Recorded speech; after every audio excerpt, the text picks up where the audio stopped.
la construction d'un centre d'immersion culturelle est en passe de se réaliser. Le projet novateur a été lancé hier à Papineau avec la pose de la première pierre. Cette future plateforme d'échange sur les cultures océaniennes, incluant une école de langue, sera ouverte au public et aux experts du Pacifique. Le reportage sur des images de notre journaliste Matei Tutave.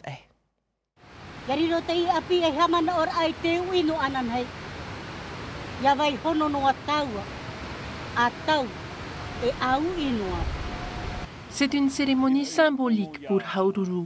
Ces gardiens de la langue, de la danse, de la sculpture ou de la médecine traditionnelle ont tous signé un accord pour faire vivre la culture maori. Hina, la petite fille de Papa Apan, signe pour les futures générations. Bientôt, de nouvelles maisons vont accueillir ici la connaissance et le savoir polynésien. Mo'ohononiva est archéologue. Il s'est chargé des fouilles pour éviter de poser les futurs farés sur des marais. On propose de construire à peu près 4 à 5 habitats. Un faré Airaupu, une maison pour la connaissance, deux maisons pour les tailleurs, une pour la médecine traditionnelle et un faré pour un autre faré pour protéger le Upurei-Apere, qui est une pierre traditionnelle, hein, le centre de Tahiti. L'architecture correspond au faré traditionnel, là, style ancestral, hein, en niau, en bois. Hein.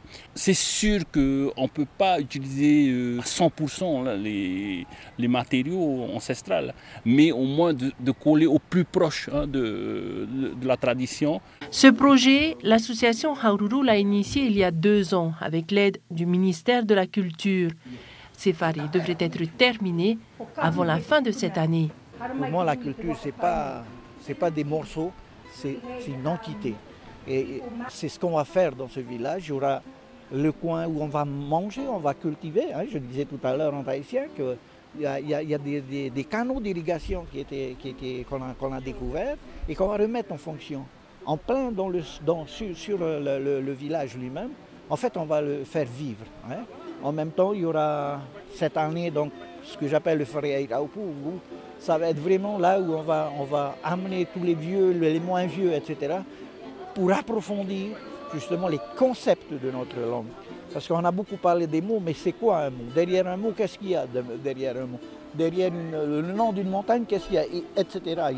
Il y a un vaste champ où on va prendre le temps d'aller en profondeur et ensuite de partager avec les autres. Cette plateforme culturelle restera ouverte au public, mais aussi aux experts de la tradition océanienne. L'Université de Hawaï serait déjà prête à proposer des unités de formation à Wharehape. Léon Tewira Yorana.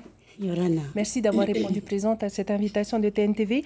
Le projet de centre culturel à Wharehape est un projet ambitieux. Il y a de la langue, de la sculpture, du massage, de la médecine traditionnelle. Est-ce que ce centre culturel, c'est une sorte d'université du patrimoine? Pourquoi voulez-vous que ce soit un centre d'université? Nous avons déjà une université à Punavia. Ce que Haururu voudrait mettre en place, c'est un modèle de construction digne de nos ancêtres. Et nous sommes là, j'avais dit hier un mot en tahitien, Autai, qui veut dire une maison qui rassemble, qui va rassembler du monde, qui va rassembler les personnes qui sont soucieuses du devenir de notre patrimoine culturel. Donc ce centre va réunir des experts de la culture polynésienne, mais pas seulement, océanienne, et il sera aussi ouvert au public, c'est ça? Tout à fait. Haururu, depuis quelques années déjà, a des relations très fortes avec les îles Hawaï, avec les Maoris. Donc je voudrais souligner au passage la présence de Hirere qui est venu de loin, inaugurer avec nous cette pose, la pose de cette pierre de fondation. Concrètement, comment est-ce que ça va se passer? Comment, au niveau de l'accueil de ces experts, de ces personnes désireuses d'apprendre plus sur la culture tahitienne, est-ce qu'il y aura des cours ou est-ce que ça sera uniquement des échanges? Il y aura des cours, mais ce ne sont pas des cours... des cours magistraux comme ce qu'on voilà. peut voir à l'université? Ce n'est pas quelque chose de figé. Haruru est toujours ouvert à la discussion. Ça sera un centre de partage. Tu viens, je viens vers toi, on discute et on met en place tout ce que tu sais. Chacun doit amener sa pierre dans ce centre culturel.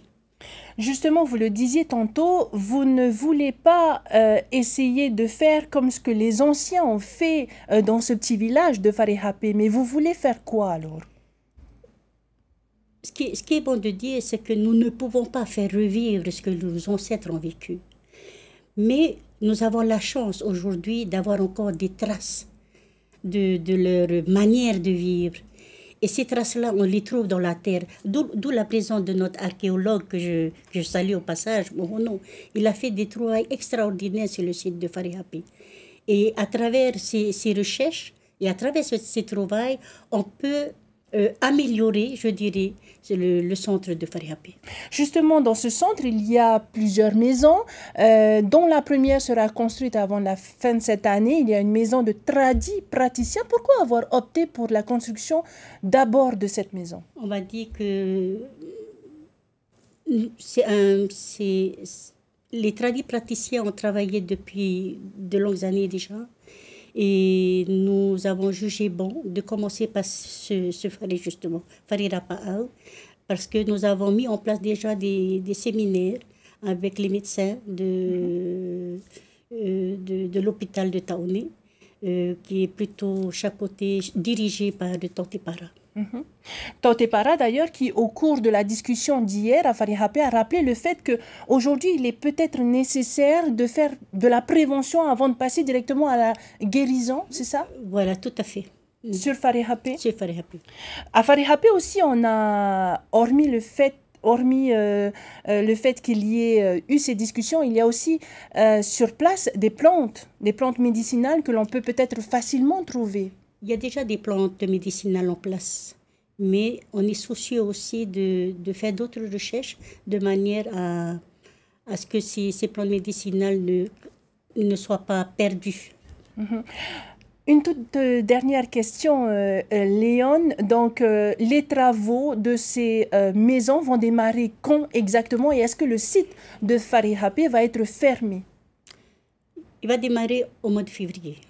Et le site ne sera pas fermé parce que c'est uniquement l'endroit, le Fari Rapa'au qui sera fermé, mais pas le site. Donc, parce les que maisons le village que les visiteurs occupent est distinct du site de Farihapé.